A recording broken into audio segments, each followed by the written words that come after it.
Segunda-feira, nós temos o Evangelho no Lar, às 20 horas. Esse Evangelho é à distância. É justamente para quem não quer ou não pode vir até a instituição fazê-lo presencial. Então, pode fazer em casa, se estiver em viagem, em trabalho. Não precisa se preocupar. Hoje, com o celular, em qualquer lugar, segunda-feira, às 20 horas, você pode fazer o Evangelho no lar, na sua casa ou para a sua casa, né? Se você for a pessoa que faz o Evangelho no lar em sua casa, mas está a serviço, em férias, viajando, e chega na segunda-feira, você pode se recolher e fazer, ainda assim, irradiando para o teu lar, sem problema nenhum.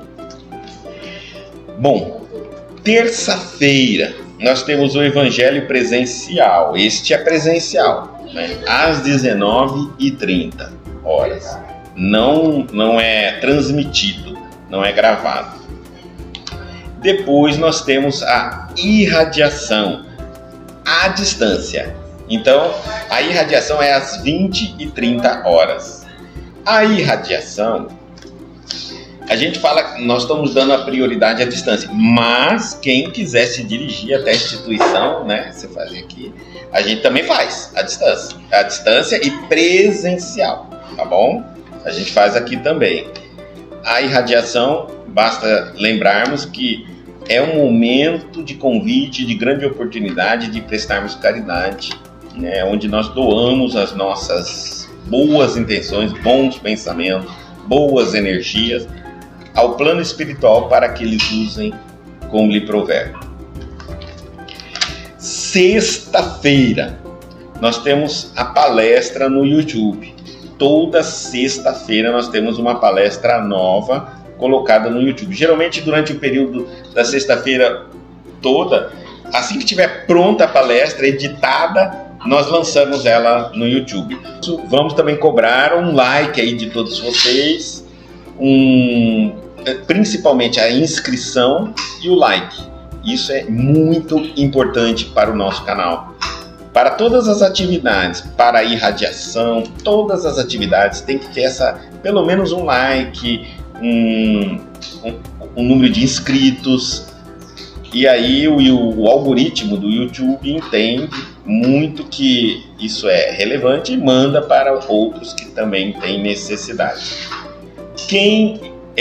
Podem também, quando assistirem a palestra, independente da época, do horário, vocês assistirem a palestra e tiverem alguma dúvida, ponha no canal a dúvida, né? Essa pergunta vem para o celular nosso e nós respondemos a pergunta, tá? Independente se essa palestra foi gravada há 10 anos atrás, não tem problema. Se você colocar uma mensagem lá, hoje nós recebemos imediatamente no celular a notificação e já nos dispomos a respondê-la.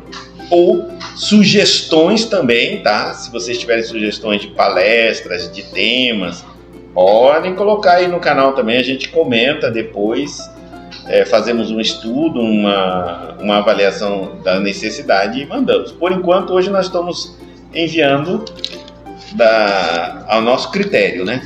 As mensagens, todas são palestras, grande parte delas, são evangélicas, de cunho evangélicas.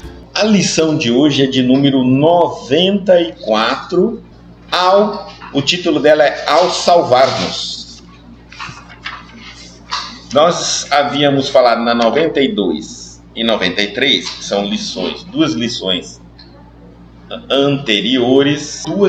anteriores, número 92 e número 93, foram notícias boas ao cristianismo. Foi Madalena encontrando com Jesus e a alegria cristã, né? Que às vezes a gente pensa que uma derrota no mundo físico é algo triste, quando na verdade é uma alegria no mundo espiritual. E hoje nós vamos entender mais uma vez que essa tristeza aparente no mundo físico para nós cristãos, é uma alegria no mundo espiritual também. Olha que passagem bonita. Número 94, ao salvar-nos. Está no Evangelho de Marcos, capítulo 15, versículo 30.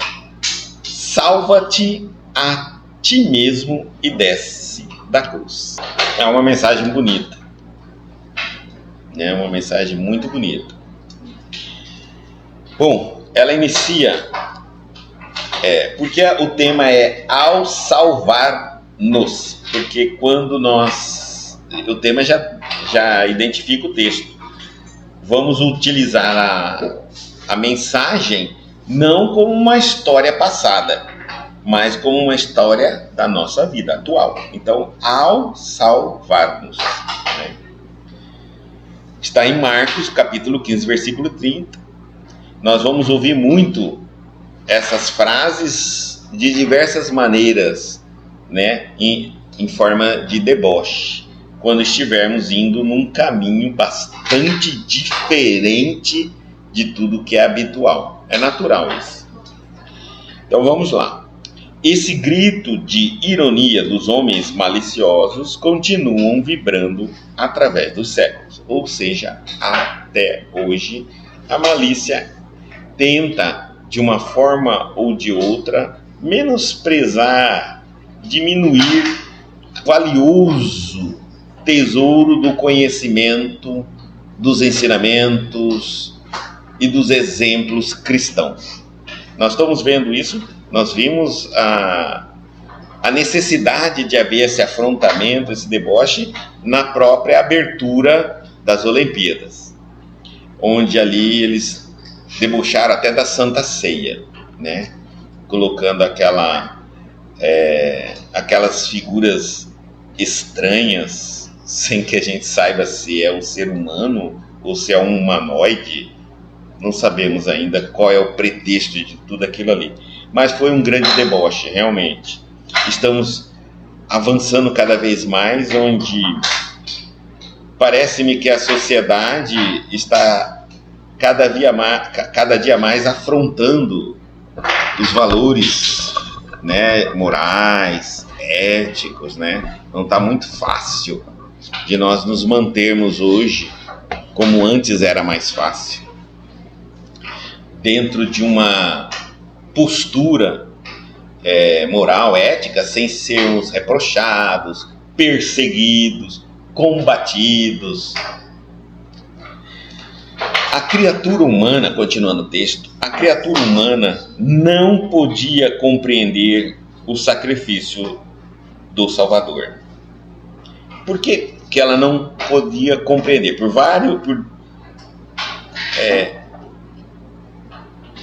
várias quebras de paradigma.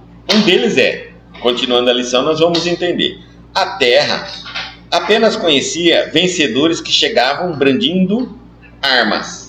Então, vencedores na Terra tinham que ter arma. Tanto que até hoje a gente pensa que Jesus vai vir com exército de anjos.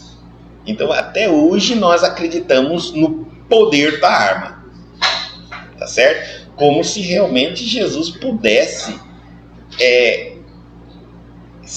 como se os anjos, que é a pureza da bondade, precisa de arma. E eu fico pensando, para que um anjo precisa de arma? Se anjo precisa de arma, se Jesus precisa de exército, então a guerra é bendita.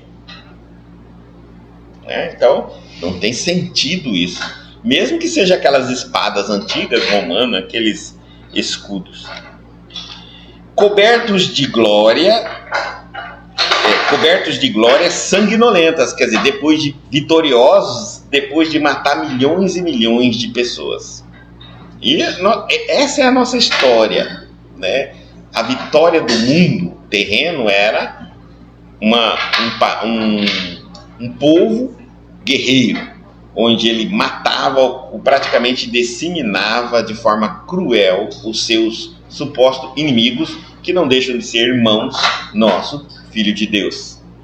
E isso dava a eles esse poderio, essa visão de glória, heróis da destruição e da morte, a caminho de altares e monumentos de pedra. Aí nós construímos vários.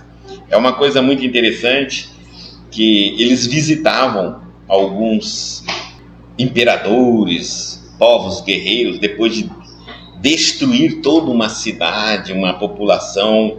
Eles visitavam aqueles campos de batalhas, milhares e milhares de corpos destroçados, e ali eles se sentiam muito bem. Tiravam fotos, faziam uma festa, né? E eu fico pensando, em volta deles, aqueles corpos caídos, tanto dos inimigos quanto do próprio exército dele, à custa da vida de muitos e muitos homens. É muito interessante a nossa história. E muitas vezes, aqueles homens que morreram ali, anônimos, eram simplesmente vistos assim, exército. E só quem ganhava fama era o general ou o imperador, aquele que comandava a guerra. Mais interessante ainda, como se realmente a vida humana não tivesse sentido, não tivesse valor. Um homem no exército é apenas um homem, sem valor nenhum, não precisa nem saber o nome dele. Aquele Messias, porém, distanciara do padrão habitual. Por quê? Porque Jesus não veio com exército, não veio com armas, não veio com esse poder, não veio com riqueza. Enfim, ele veio pobre e simples. Era totalmente distante do que nós chamamos de padrão habitual.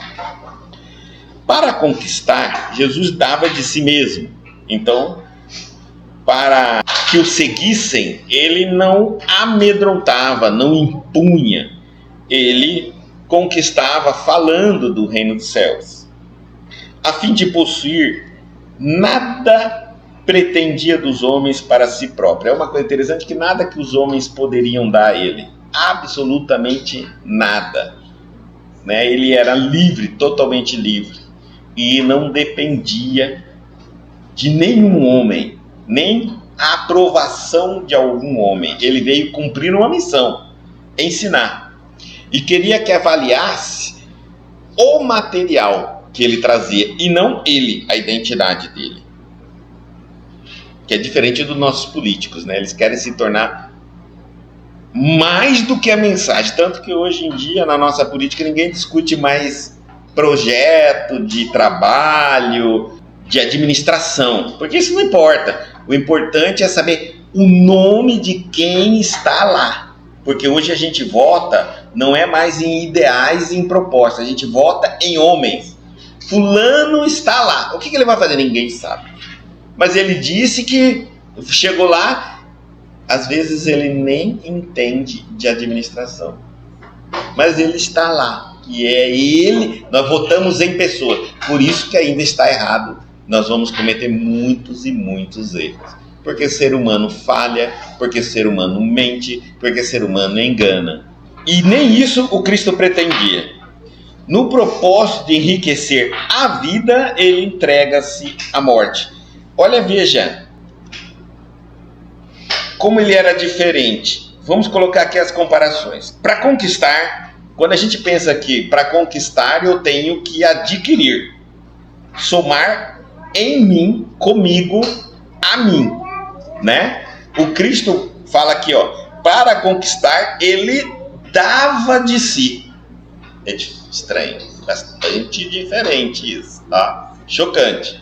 Porque quando alguém pensa que eu estou dando de mim, eu estou retirando, perdendo, doando, ficando sem uma parte que eu possuo. Era esse o Cristo. Ele nada pretendia dos homens para si próprio. Então ele nunca se candidatou a nada, nunca fez absolutamente nada. Aí é uma coisa que também eu digo, né? Que quando qualquer pessoa começa a buscar algo diferente daquele trabalho que ele está fazendo, né, que ele está promovendo, essa coisa diferente é o que ele quer para si próprio. Vou dar um exemplo. Vamos supor que eu esteja aqui ensinando o bem, o espiritismo, e de repente eu começo a dizer que vou me candidatar. Então eu quero um cargo público, eu quero uma eleição, eu quero sei lá, qualquer coisa que não tem nada a ver com isto aqui, com a divulgação da doutrina espírita. Nesse momento eu quero algo para mim. Já há um interesse. É onde se descaracteriza todo o processo. Tá? Nós não vamos ver Chico Xavier. Chico Xavier morreu sem se candidatar a nada, sem tentar nenhum meio. Até as doações que ele fazia às entidades necessitadas, ele não fazia condicionamento nenhum, tipo, eu dou, mas eu tenho que ser presidente, vice-presidente, sócio. Era totalmente desprovido, tá certo? Ou seja, ele não pretendia nada do homem, ele queria apenas doar aos homens. No propósito de enriquecer a vida, a gente pensa assim, outro hábito que nós temos: se eu quero enriquecer a vida, eu vou lutar pela vida, não é isso? Eu não vou me permitir ser abatido por nada, em hipótese nenhuma, nem por doença, nem por guerra, porque para dar valor à vida eu tenho que me manter vivo. No entanto, Jesus era diferente, no propósito de enriquecer a vida, ele entrega-se à morte. Por quê? Vamos entender, né? Essa contradição da maneira como Cristo nos ensina com o padrão que nós temos na Terra, essa contradição gigantesca entre como a gente faz e como um espírito de alta envergadura nos ensina a fazer, já nos mostra por que nós temos dificuldade de encontrar o reino dos céus. Isso já mostra daí, né? Por quê? Já imagina que para que você conquiste, você tenha que se dar. Aí entra a oração de São Francisco de Assis. É dando que se recebe. Para nós, isso é difícil de entender. Mas o Cristo também nos mostra dessa maneira. Então, se nós queremos conquistar, vamos ter que doar nosso tempo, nossa paciência, nossa persistência, nossa coragem, nossa inteligência, nosso discernimento. Doar, compartilhar, que nós estamos querendo falar. Porque nada que você doa, você perde. Você apenas planta. Então aquilo passa a crescer em outro lugar. Eu diria assim, que eu tenho um pé de mamão. Em uma mão dá vários, em um pé dá diversos mamão, cada mamão tem vários frutos. Se eu dou uma mão para alguém e essa pessoa planta as sementes, vai ter outros mamãos. Então, eu estou perdendo? Não estou perdendo absolutamente nada.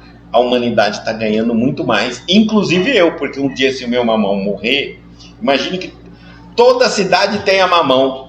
Morreu o pé de mamão da frente da minha casa. Eu vou pedir pro vizinho, vou sair catando na rua, tem um monte de pé de mamão.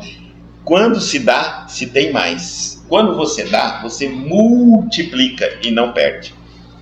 Você não perde o que você dá. O que mais? Nada pretendia dos homens para si próprio, desinteressado. Faça, sem desinteresse. Acredite nos ensinamentos do Cristo, que é bem diferente dos nossos ensinamentos humanos. Acredita e faz. Você vai encontrar um monte de gente achando que você está ficando louco. Faça. Não fique só falando. Faça. E você vai ver que funciona dessa maneira. O que hoje nós estamos fazendo é que muitas vezes a gente estuda muito e faz pouco. A maneira de eu enriquecer o meu propósito de vida, ou enriquecer a vida, é nos dando a morte. Calma lá, não estou falando para todo mundo se suicidar para que isso vai valorizar a vida, não. Estamos falando que às vezes, pelo motivo que morremos, torna a sua vida mais digna do que você permanecer vivo, né? Que, inclusive, se a gente não tiver um ideal para morrer, nós nem sequer merecemos estar vivos. Porque viver como sanguessugas da vida, viver só usufruindo do bem bom da vida, viver só gastando todos os recursos que Deus nos proporciona na vida, animais, plantas, vegetais, oxigênio, isso não tem sentido a vida. Aliás, quando você partir, é como se mais ou menos algumas pessoas vão dizer, ufa, acabou a despesa. Então a gente precisa ser muito contribuinte, participativo com o plano divino. E é exatamente isso, né? Eu ter um motivo para qual existir a minha vida tem que ter um valor muito... Eu tenho que ter um motivo muito grande, muito nobre, muito positivo, muito equilibrado para continuar respirando, me alimentando, né? Afinal de contas, todo dia que eu chego na minha mesa, quantos vegetais morreram ali na minha mesa? Eu fico pensando, tudo isso para me dar vida. Quem come carne, quantos animais morreram ali para te dar vida? E aí, o que eu faço da minha vida? O que eu faço com a vida desses animais, desses vegetais? Às vezes, também, quando eu vou pensar mais longe ainda, se eu tenho uma casa, é porque muita gente não tem nenhuma no mundo em que nós vivemos. Mas o que eu estou fazendo com esse privilégio de ter uma casa? De ter milhares de animais morrendo na minha mesa, milhares de vegetais morrendo na minha mesa? Para quê? Se eu tenho uma certa condição de vida, quantos não têm? Por que eu estou nessa condição e não naquela de pedinte, de pobre coitado, de miserável? Algum motivo tem. Eu não acredito que Deus tenha me escolhido. Porque se isso aconteceu, é uma injustiça tremenda.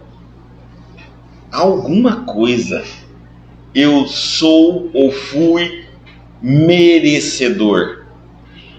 E a pergunta é, se eu olhar hoje, eu sou ainda merecedor? Se eu fosse Deus de mim mesmo, olha só, se eu fosse olha a minha consciência avaliando, olha, se tudo que você tem, essas plantas, esses vegetais que morrem, vêm na sua mesa bonito, lavada, eles estão aí porque você merece. Merece significa que você já trabalhou, tá certo? É o pagamento, é o resgate, é o retorno. Aqueles animais também é o retorno. A casa, a sua saúde, a família, tudo que você tem é merecimento, certo?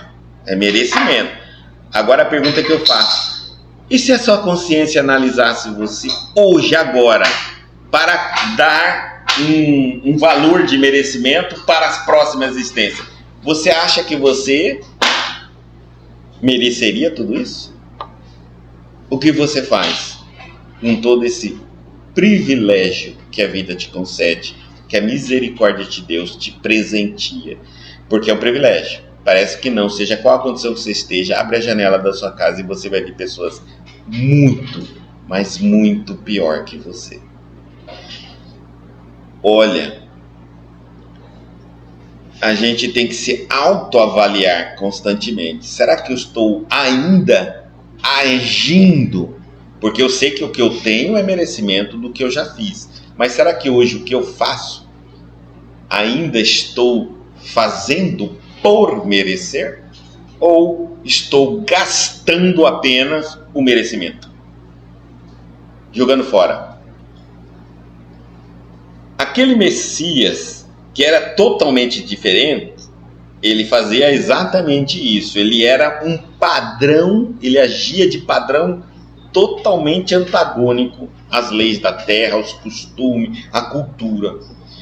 E aí, continuando a história, em vista disso, não faltaram, exatamente porque ele era diferente, os escarnecedores, no momento extremo. interpelando o divino triunfador com mordaz expressão. Nesse testemunho, ensinou-nos o Mestre que, ao nos salvarmos, então olha só, Jesus vai até a cruz e está nos mostrando com o exemplo, porque Jesus era esse espírito de alta envergadura, aquele calado. As atitudes dele na vida já nos ensinavam, já era um grande ensinamento, né? Então, seus exemplos eram grandes ensinamentos.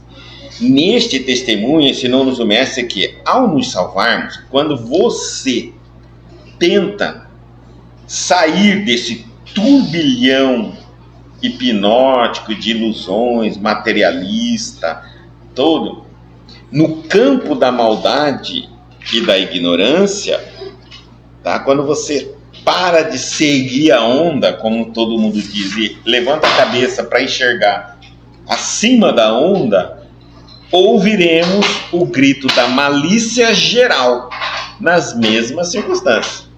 Você é louco, se realmente é verdade, faça por você mesmo, se ajude, enfim, uma série de acusações, calúnias, injúrias, deboches, é natural. O que você não vai ouvir é que você é uma pessoa sensata, que você é uma pessoa coerente, que você é uma pessoa inteligente. Até porque, se alguém fizer isso, está se auto-intitulando diferenciado. Imagina, se eu sou uma pessoa extremamente materialista, totalmente fechada para o mundo material, e de repente conheço uma pessoa totalmente espiritualista, muito aberta ao mundo espiritual e fechada para o mundo material, não tem como eu elogiar aquela pessoa. Eu estaria desmerecendo a mim. Porque todo título que eu der a uma pessoa diferente de mim, eu estou te retirando de mim, dando o contrário. Se eu disser, ela é inteligente, então quem eu sou? Ela é esperta, então quem eu sou? Ela é prudente, então quem eu sou? Não tem sentido. Então, ou eu elogio um, ou eu elogio o outro. E nós temos que estar preparados para não viver dos elogios, das palmas, do agrado que os outros podem testemunhar a nosso respeito. Isso para nós não importa. Nós temos que lembrar o seguinte: quando nascemos sozinhos, né? Nascemos ali na maternidade, aí vem os médicos, nos pega tudo. Só nós saímos dali do ventre da mamãe. Quando morrermos, iremos para o mundo espiritual sozinho, absolutamente só. Então, se nos demorarmos, continuando a lição, colados na ilusão do destaque, se a gente ficar muito tempo pensando em sempre ser o destaque, se somos trabalhadores exclusivamente interessados em nosso engrandecimento temporário na esfera carnal, ou seja, se eu fico medindo sempre se o que eu faço está me proporcionando destaque, poder, dinheiro, engrandecimento temporário na esfera carnal, com esquecimento das necessidades alheias, ou seja, sem olhar, pensar que não é só eu que mereço, mas todos os meus irmãos que estão encarnados neste planeta, filhos de Deus, também merecem. Ou seja, se eu não me preocupo com os outros, porque é isso, né? Quando a gente vê uma pessoa que quer crescer, angariar, conquistar, ela vai explorando todo mundo. Os conquistadores sanguinolentos, ele matava aqueles que eram contra ele. Enfim, ele era o topo de tudo. Quem contrariasse, ele destruía. Ele era o topo. Se ele queria algo, ele tomava, ele conquistava. Então, era sempre à custa de alguém ou de alguma coisa. Então, ele está dizendo aqui, ó, se você está indo em direção ao engrandecimento temporário na esfera carnal, mas está esquecendo das necessidades alheias, do próximo, do seu irmão, da caridade, há sempre muita gente que nos considera privilegiados e vitoriosos. Se você fizer isso, se você não olhar para o próximo, se você não olhar do seu lado e caminhar numa direção, todo mundo vai te bater palma. Todo mundo vai te elogiar. Todo mundo vai falar que você é incrível. Porque você não perde tempo com teu irmão. Se ponderarmos, no entanto, as nossas responsabilidades graves no mundo, se pararmos e ficarmos agora refletindo as nossas responsabilidades no mundo, por que que eu tenho todo esse privilégio, uma casa, uma mesa, um trabalho, saúde, uma família, por que que eu tenho tudo isso e muita gente não tem? Quando eu começo a pensar que não pode haver privilégio no mundo divino, porque senão não há justiça, se você começar a pensar nisso, vão te chamar de loucos. Quando nos surpreendem em experiências culminantes, ou seja, loucos por quê? Porque você vai pensar o seguinte, não, eu posso sim, eu posso fazer isso aqui, eu posso vender aquele carro que está meio estragado, o motor dele, né? É só não falar que está estragado o motor e vender. A minha responsabilidade, porque hoje eu tenho que pensar antes, vou explicar uma coisa assim. Se hoje eu tenho um carro, quando milhões de gente não tem, e vendo este carro estragado, explorando meu irmão, eu estou gastando o mérito que eu tenho de ter um carro hoje. Provavelmente em outras existências eu vou responder por isso. Eu não estou falando que a gente, só porque fez com carro, vai pagar com carro, parece um karma. Estou dando um exemplo, só para a gente entender a justiça. Porque o que eu uso hoje de recursos que eu tenho, que é para o meu bem, para não dividir, explorar, manobrar, controlar o próximo, eu estou perdendo, jogando fora esse recurso que já possuo. Então, por isso que é uma responsabilidade muito grave. Muito grave. Eu não posso falar assim, eu tenho. Se você tem algo a mais que um irmão quer, seja uma casa para vender, um carro para vender, uma terra para vender, seja qualquer coisa que tenha interesse de alguém, você já está mais privilegiado que aquela pessoa. Pense na responsabilidade de como você vai gerir essa diferença. É muito importante isso. Então, quando você começa a ficar muito atento a isso, não, eu não posso explorar, eu não posso trapacear, eu não posso enganar, não. Aí as pessoas falam, você é louco, você não sabe ganhar dinheiro, você é uma pessoa que não sabe crescer na vida, você não tem ambição. E começa a te intitular na vida como se você fosse uma pessoa que não consegue lidar com seus dons, né? Loucos. E agora imagina quando nos surpreende em experiências culminantes, revestida da dor sagrada que nos arrebata às esferas sublimes. Imagina agora alguém te vendo sofrer, passar por uma necessidade, uma dificuldade, seja ela dor, seja ela física ou emocional, ou psicológica, ou financeira, material. E aí alguém diz assim, você é bobo, você vai continuar passando essa necessidade quando está na sua mão resolver isso, mesmo que de maneira ilícita. Vamos explicar aqui. Eu estou passando fome, muita dificuldade, então eu saio andando na rua, vou batendo de porta em porta, ver se alguém tem algo para eu fazer algum trabalho, para ganhar. Não encontro, tá ruim para todo mundo. De repente eu encontrei numa dessas portas, bem próximo do portão, 1 litro de leite, um pacote de pão, uma cesta de supermercado. A dona da casa deixou ali até que ela fosse guardar o cachorro para buscar, sei lá. Largaram ali próximo do portão. E eu estou passando necessidade financeira, estou com fome. E tenho uma família para sustentar. Então a pergunta é, se você falar assim, não, eu não faço isso, eu não roubo, porque eu sou cristão, é óbvio que você vai encontrar alguém dizendo, você é burro, você é louco. Bobo é quem deixou aí. Se não quisesse que roubasse, não ia deixar tão fácil para pegar.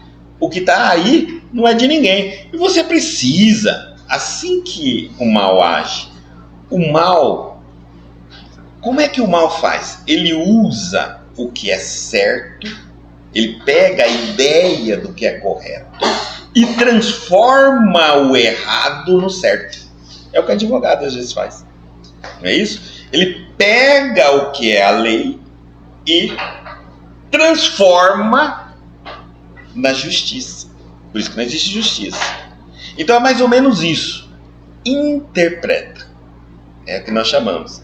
Então o mal, ele é um especialista nas interpretações. O mal é quando ele adapta uma lei universal, o que é bem comum, para o seu bem próprio, a custo dos outros. Vamos lá, vamos entender. Realmente, eu preciso comer.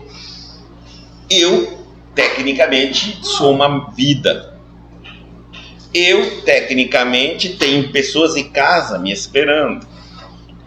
Tá tudo certo que o mal está me falando. Você não está com fome, você não tem filhos, você não tem família, você bateu em porta, não está conseguindo emprego, ninguém está te pagando, as coisas estão difíceis, você vai deixar você morrer de fome, sua família morrer de fome? Não, tá tudo certo, não tá? Não é isso que o mal está fazendo? Está te propondo tudo. Porque é isso, a maldade ela é assim, ela vai te afirmando, ela faz 10 afirmações, 9 é verdadeira, uma é falsa. É nessa uma que ela te pega. Essa é uma grande técnica da oratória. Essa técnica da oratória nós utilizamos ela fazendo questões. E é isso. E é, você não está com fome? Tô. Você não tem família? Tenho. Você não está querendo trabalhar? Tô. Você não tem... Você está conseguindo recurso? Não. Você está aí... Eu vou te fazendo 10 afirmações. Tudo você vai falando. E daqui a pouco vai... Então pega. Larga ser besta. E você pega. Porque depois que eu amancei você, com 9 afirmações, eu posso passar uma mentira. A construção da maldade, do pensamento mal na Terra sempre foi assim. Quando eu assusto, eu já introjetei milhões de mentiras e enganos. E aí, é difícil voltar atrás. Mas não fiz assim. O mal não entra falando, vai, rouba, mata. Não. Primeiro ele te convence que você é a pessoa que pode fazer o mal. Porque tem toda justificativa para cometer o crime. Estar certo. Quando você se sentir no direito de estar errado, você está completamente errado. Porque na lei do universo não existe exceção. Então, vamos lá. Surpreende espírito combinantes, né? Quando alguém então te vê passando por necessidades, por dor, por dificuldades, e você firme na ética, firme no amor, no correto, na certeza de que existe a bondade de um Deus, ninguém vai te entender. Pode acreditar, tá? Aí vem um monte, olha, é tão complexo isso. A política é uma das maneiras hoje mais desequilibrante do quadro de justiça social. É que é impossível hoje desaparecer, trocar, né, a política hoje por alguma coisa. Quando eu falo política, é o nosso sistema político. Política sempre vai existir. Muda o sistema político. Então, ela é o que mais desequilibra o status de um país, de uma nação inteira. Se você observar, Sempre quem está no poder, seja o nome que for, está explorando aquele que perdeu, o grupo que perdeu a eleição, depois aquele que ganha explora o outro. Então nunca entra na balança de equilíbrio, nunca. Porque quando esse ganha, ele privilegia todos aqueles que ganham em detrimento dos outros que não ganham. E aí quando aquele ganha, ele vai e retira todo mundo que está ali. E, enfim, não existe o chamado justiça da política. Se eu ganho, eu faço justiça para o meu grupo e injustiça para o grupo que perde. O outro que ganha, justiça para o grupo dele e injustiça e exploração para o outro. No final das contas, é um povo guerreando entre si mesmo, seus próprios interesses, para sobreviver. E o político tem que manter a miséria do povo para manter-se dentro dessa perspectiva e esperança de que o povo só vai ganhar melhor, só vai ter alguma coisa, alguma chance de sobreviver, se for aquele que ele apoia. Infelizmente é isso. Por isso, não vai entender. Tem gente que não aceita passar necessidade, problemas, dificuldades, doença, porque tem religião. E diz assim, mas eu tenho religião. Mas se eu tenho religião, se eu vou na religião, se eu frequento a religião, se eu trabalho na religião, como é que Deus deixa isso? Como é que Jesus permite? Como é que os benfeitores autorizam? Como é que o meu anjo guardião não faz nada, Guto? Pois é, não vou te entender. E as dores não são sagradas? Não existem dor sagrada, resgate sagrado, prestação de contas sagrada? Recordando os altos princípios esposados por nossa vida, olha só, vamos recordar os altos princípios esposados. Qual é o alto princípio esposado pela nossa vida? Gente, todas as vezes que a gente estiver entrando nesse turbilhão de descrença, né, de revolta contra Deus pelos problemas que estão passando na vida, perseguição, dificuldades, a gente tem que lembrar os altos padrões de princípios. Qual é o mais alto padrão de princípio da vida? Por que você reencarnou? Volta lá atrás, antes de tudo. Antes de você ficar revoltado com o que você está passando, pelo que você está passando, antes de você pensar que as coisas não estão do jeito que você gostaria que tivesse, tenta lembrar antes por que você nasceu. Porque você não foi obrigado a nascer, ninguém te empurrou do céu, você não era um anjinho peladinho olhando as nuvens, o que estava acontecendo aqui na terra, veio um outro, pum, te empurrou, você caiu e nasceu. Seu pai e sua mãe não têm culpa de você ter nascido. Você enfrentou o maior vestibular do mundo. Entre tantos gametas, milhões e milhões no útero da tua mãe, você passou. Então, você quis vir. Lembre-se o que você trazia em mente para vir. E você vai entender que não veio para gozar a vida, para ser feliz, para ter alegria somente, para viver como quer. Vamos recordar disso, por quê? Porque nós vamos ser exclamados de forma desdenhosa, está falando, salva-te a ti mesmo e desce da cruz. Como dizendo assim, ó, se tudo que você acredita, se é o espiritismo, seja a religião que você quiser seguir, se tudo que você faz, que você chama de bom, que é para o bem, realmente for bom, realmente for verdadeiro, realmente for real, por que você está sofrendo? Desce da cruz aí. Mostra para nós que esse caminho que você tanto segue, acredita, crê, até às vezes divulga, vive ele através dos exemplos, ele é real. Torne-se feliz. Primeiro, desce da cruz. Nós esquecemos que fizemos isso a Jesus. Então, quando às vezes que alguém falar assim, for afrontado com esse deboche, com esse desafio, se você tem tanta certeza que isso vai ser bom, que você faz o bem, que o caminho que você escolheu é correto, que o teu aprendizado é saudável, que você faz caridade, que tá tudo certo, então para de sofrer, desce da cruz. Jesus não desceu, certo? Esse é um dos motivos. Mas agora vamos pensar por que Jesus não desceu na cruz e por que muitas vezes dizemos, ele morreu na cruz para nos salvar. Por que dizemos isso? Tem um certo sentido? Tem. Por que Jesus morreu na cruz para nos salvar? Primeiro eu vou dizer assim, do que ele nos salvou? Não descendo da cruz, mantendo-se na cruz.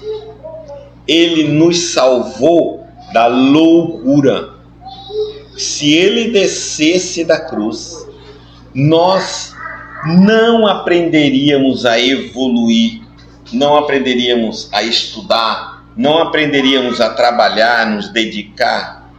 Se o Cristo fizesse qualquer movimento antinatural para se libertar, ele estaria perdendo todos os méritos, inclusive dos seus ensinamentos, porque ele estaria sendo o maior testemunho de que tudo que ele ensinou, o que ele sabe, não serve para nada, e no final das contas temos que resolver as situações da vida do nosso jeito, e não do jeito que o Pai quer, que Deus quer.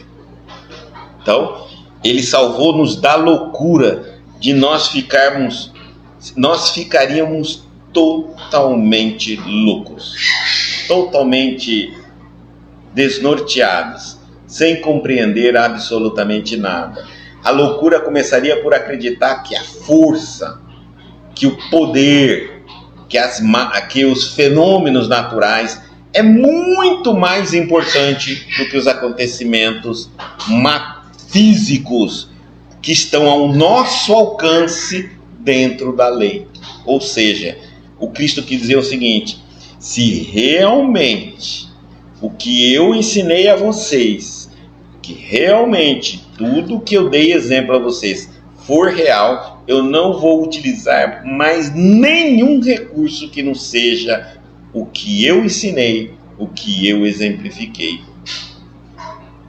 E foi isso que aconteceu. Então ele foi para a cruz para nos salvar da loucura que nós entraríamos, da idolatria, obsessões que viriam junto desse turbilhão. Porque imagina se Jesus flutuasse, arrancasse os pregos da cruz, descesse e tomasse o Império Romano. Pronto, agora nós estaríamos com um problema seríssimo. Até hoje, o que ele estaria fazendo contra os seus inimigos? Ou contra aqueles que não acreditam nele? Ou contra aqueles que menosprezam ele? Ou contra aqueles que... Olha a quantidade de gente. O que ele faria? Imagina!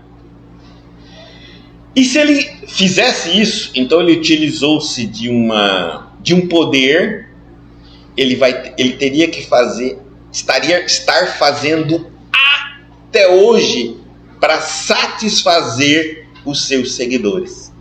Isso significa que ninguém seria seguidor mais. Todo mundo seria interesseiros.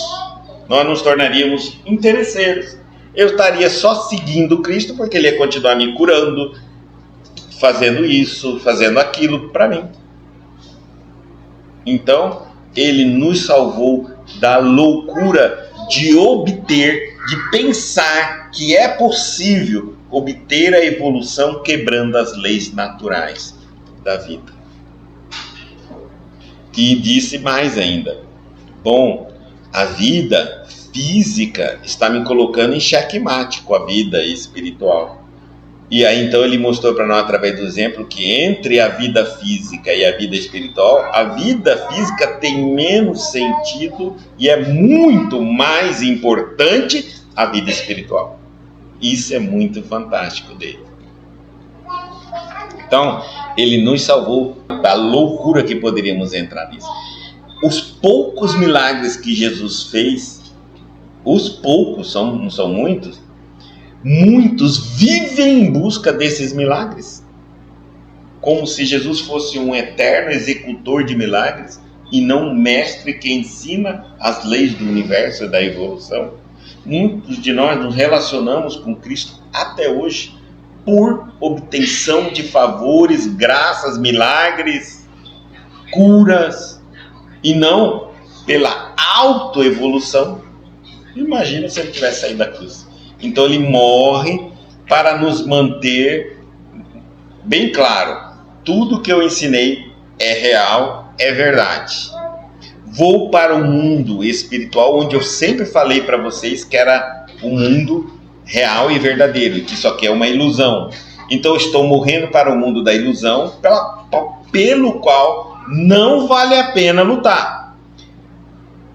Depois estou mostrando para vocês que vocês só vão conseguir fazer o que eu faço aceitando as leis da natureza, a ordem que Deus definiu nos mundos. Sem quebra, sem prodígios, sem fantasia, sem mágicas, sem milagres. E a gente vive em torno do milagre.